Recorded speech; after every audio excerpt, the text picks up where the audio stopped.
Mwenyekiti wa Chama cha Demokrasia na Maendeleo Tundu Antipas Lissu, ambaye mahakama imemshikilia kwa makosa mawili, kosa la kwanza likiwa ni kuchapisha taarifa za uongo katika kurasa ambazo anazimiliki katika mitandao ya kijamii, huku kosa la pili likihusiana na masuala ya uhaini, ambapo mahakama imemshtaki mheshimiwa Tundu Antipas Lissu kwa makosa yote mawili. Mahakama ya hakimu mkazi Kisutu ndio inahusika na sakata zima la usuluhishi wa kesi ya mwenyekiti Tundu Lissu kuhusiana na makosa yake mawili, uhaini pamoja na kuchapisha taarifa za uongo.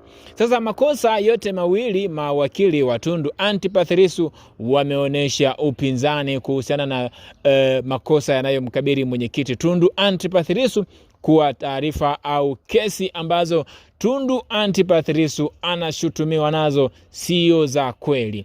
Ikumbukwe sakata la Tundu Antipas Lissu limepigiwa upatu mpaka kwenye bunge la Ulaya likitaka serikali na mahakama za Tanzania kumwachilia Tundu Antipas Lissu huru. Moja ya taasisi ambazo zilimpigia upatu Tundu Lissu kuhusiana na kesi inayomkabili ni Chama cha Wanasheria Tanzania TLS kinachoongozwa na mwenyekiti Mabukusi. Nacho kilihitaji mahakama ya Kisutu kumwachilia mwenyekiti Tundu Antipas Lissu, kwani makosa anayoshtakiwa nayo sio ya kweli kwa mujibu wa vifungu vya sheria. Hii leo Tundu Antipas Lissu amefikishwa mahakamani kwa ajili ya kuendelea na kesi yake ambayo imeahirishwa kwa siku kadhaa hapo nyuma baada ya changamoto mbalimbali, ikiwamo yeye mwenyewe kugoma kufanya au kusuluhisha kesi yake kwa njia ya mtandao, ikiwa ni sio utaratibu kwa mujibu wa maelezo yake Tundu Antipas Lissu. Leo amefikishwa katika mahakama ya hakimu mkazi Kisutu katika usuluhishi wa kesi inayomkabili.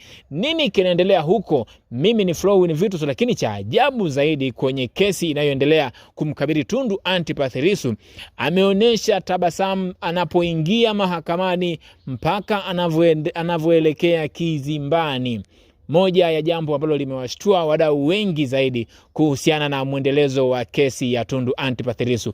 Leo anaonekana ni mtu mwenye tabasamu zaidi. Flow Updates imeweka katika ukurasa wa mitandao ya kijamii. Facebook nimeweka pale Flow Updates. Utaona kabisa Tundu Antipas Lissu anavyoonyesha tabasamu. Je, ni mwendelezo mzuri wa kesi yake au tayari suluhisho la kesi yake linaenda kupatikana? Moja ya taarifa ambayo nimeinukuu hii leo ni kuhusiana na mawakili wake watatu ambao kwa majina hawajatajwa wamezuiliwa kuingia mahakamani. Moja pia ya wanachama wa Chama cha Demokrasia na Maendeleo kuhusiana na kesi yake Tundu Antipas Lissu mwanzoni mwa mwezi wa 5 mwaka 2025, wakati ikiendelea kusuluhishwa, walizuiliwa kuingia mahakamani.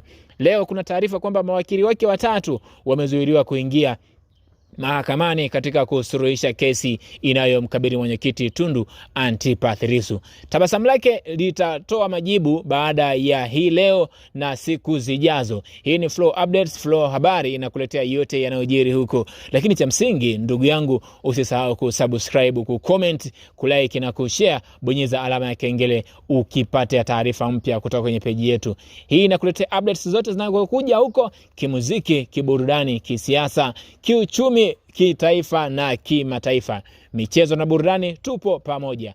Nikutakia wakati mwema.